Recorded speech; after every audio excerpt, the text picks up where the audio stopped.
যে নামাজকে পরিপূর্ণভাবে ত্যাগ করে সে মুশরিক, সে কাফের। যে সালাত আদায় করে সে মুসলমান, যে সালাত আদায় করে না সে কাফের। জেনে বুঝে ইচ্ছায় স্বেচ্ছায় সজ্ঞানে সালাত পড়ে না, এই দুই শ্রেণীর মানুষ কাফের, সরাসরি কাফের। কোন জায়গায় কোরআনের একটি আয়াত অথবা রাসূলুল্লাহর হাদিস দেখাতে পারবেন না যে বেনামাজি মুসলিম এই কথাটি আছে। বেনামাজিরা জানবে কি করে সালাত ত্যাগ করলে যে মানুষ ইসলাম থেকে খারিজ হয়, সেটা তো আলেমরাই জানে না। সালাত যে ব্যক্তি আদায় করে না সে কি কাফের? হাদিসের ভাষায় যে সালাত ছেড়ে দিল সে কাফের, সে কুফরি করল। ইবনে মাজা প্রথম খণ্ড 1079 নম্বর হাদিস।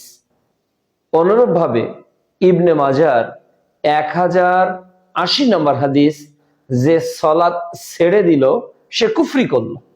কাজেই আমরা নিঃসন্দেহে বলতে পারি যে সালাত ছেড়ে দিল সে কাফের। তবে ব্যক্তিকে উল্লেখ করে কাফের বলা যাবে না, অমুক কাফের তমুক কাফের, বরং বলতে হবে যে সালাত ছেড়ে দিল সেই কাফের, সেই কুফরি করলো।